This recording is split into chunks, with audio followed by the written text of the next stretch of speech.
Saudara-saudari yang terkasih dalam Tuhan kita Yesus Kristus, jika Allah tidak pernah pudar di tengah ketidaksetiaan umat Israel yang terus berada dalam beberapa dosa, jika Allah melampaui cinta manusia yang kian sempit dan egois, itulah sebabnya Allah mengutus putra tunggalnya ke dunia. Nabi Yesaya menyebut Dia yang telah diutus sebagai penasihat ajaib, Allah yang perkasa, Bapa yang kekal, Raja damai. Dia yang menyebut oleh Rasul Paulus pilihan sebagai pemberontakan, pengharapan umat manusia, dan pernyataan kemuliaan Allah. Dia lahir sebagai Raja damai. Warta sukacita kelahirannya dikumandangkan oleh para malaikat surga. Kemuliaan bagi Allah di tempat yang maha tinggi, dan damai sejahtera di bumi bagi orang yang berkenan berbahagia. Bapak Ibu yang terkasih, marilah kita membuka hati untuk mendengarkan bacaan ayat suci berikut.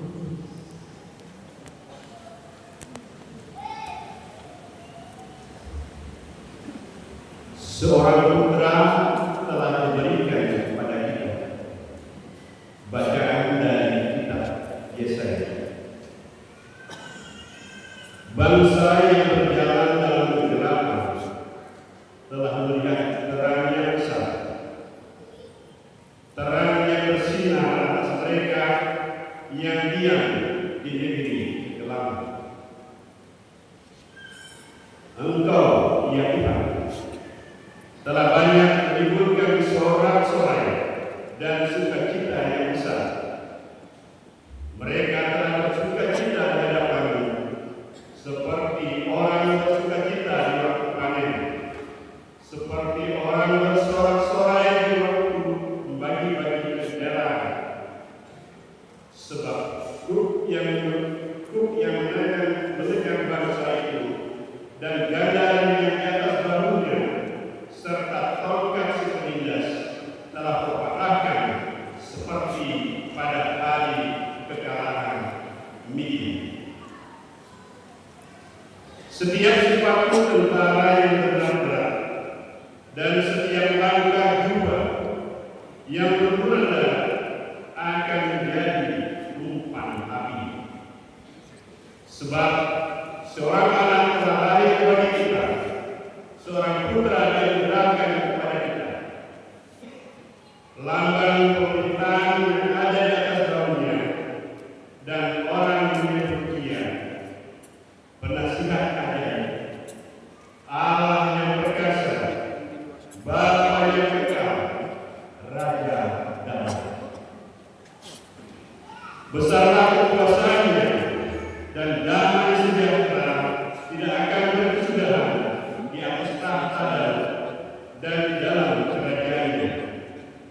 Karena Ia mendasarkan dan mengukuhkan kerajaan itu dengan keadilan dan kebenaran dari sekarang sampai selama-lamanya. Kecemburuan Tuhan semesta alam akan melakukan hal ini. Demikianlah sabda syukur.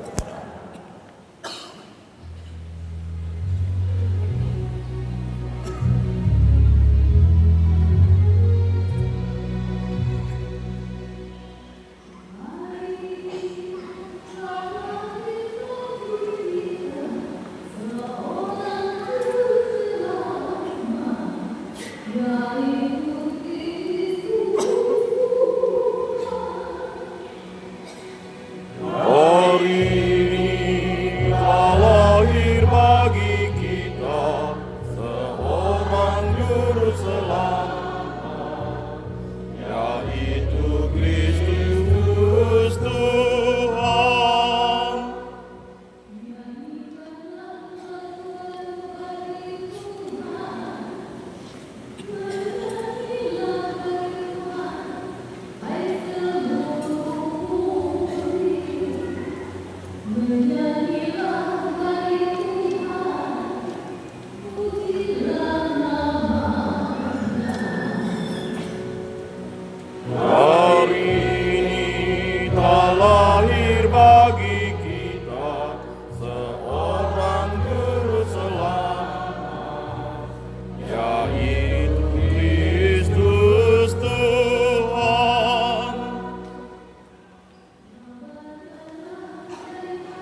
Hari ini telah lahir bagi kita seorang juru selamat, yaitu Kristus Tuhan.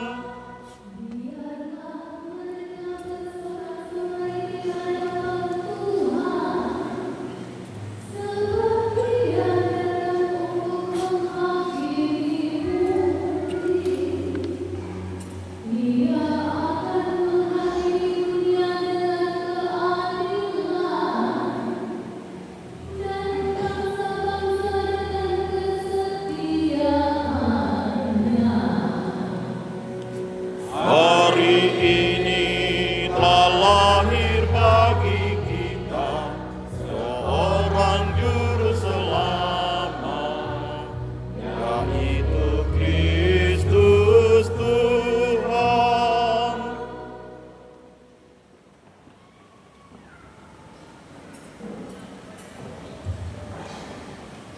Kasih karunia Allah sudah nyata bagi semua orang.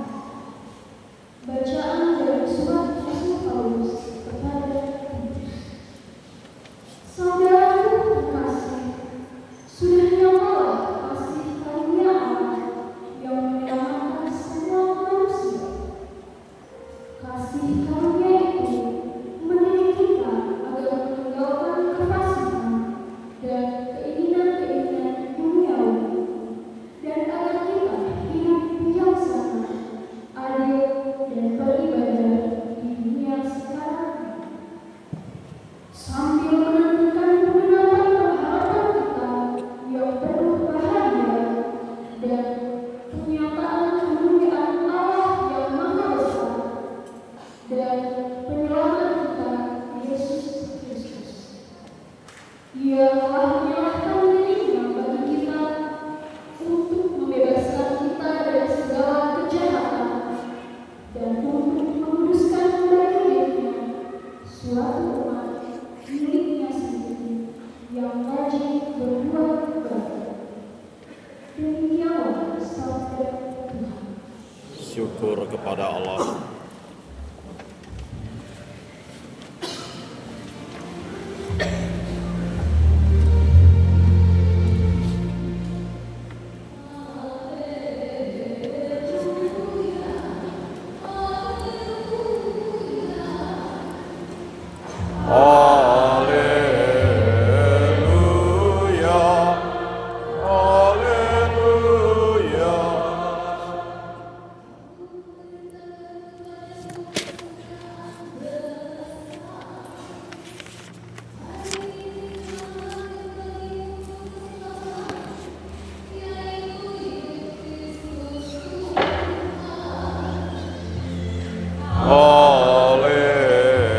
Haleluya, haleluya. Haleluya, haleluya.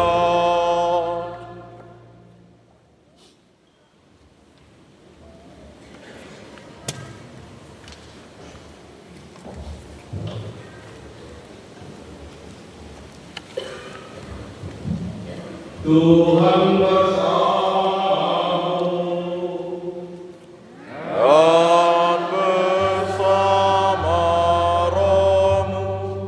Inilah Injil suci menurut Lukas.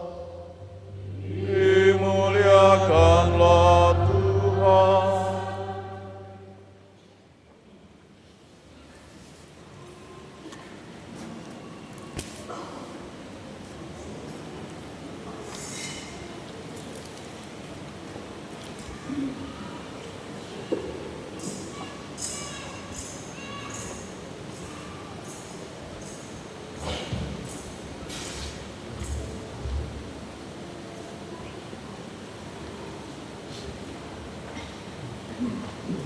Pada waktu Kaisar Agustus mengeluarkan suatu perintah menyuruh mendaftarkan semua orang di seluruh dunia. Inilah pendaftaran yang pertama kali diadakan setelah Quirinius menjadi gubernur Syria. Karena itu pergilah semua orang mendaftarkan diri masing-masing di kotanya sendiri. Demikian juga Yusuf pergi dari kota Nazaret di Galilea di Yudea ke kota Daud yang bernama Bethlehem, karena ia berasal dari keluarga dan keturunan Daud, supaya didaftarkan bersama-sama dengan Maria tunangannya yang sedang mengandung. Ketika mereka berada di Bethlehem, di mana waktunya bagi Maria untuk bersalin, dan ia melahirkan seorang anak laki-laki, anaknya yang subur. Lalu dibungkusnya anak itu dengan kain mampin dan dibaringkannya di dalam bangunan, karena tidak ada tempat bagi mereka di rumah penginapan. Di daerah itu ada teman-teman yang tinggal di padang menjaga kawanan ternak mereka pada waktu malam. Lalu berdirilah seorang malaikat di dekat mereka, dan kemuliaan Tuhan bersinar meliputi mereka, sehingga mereka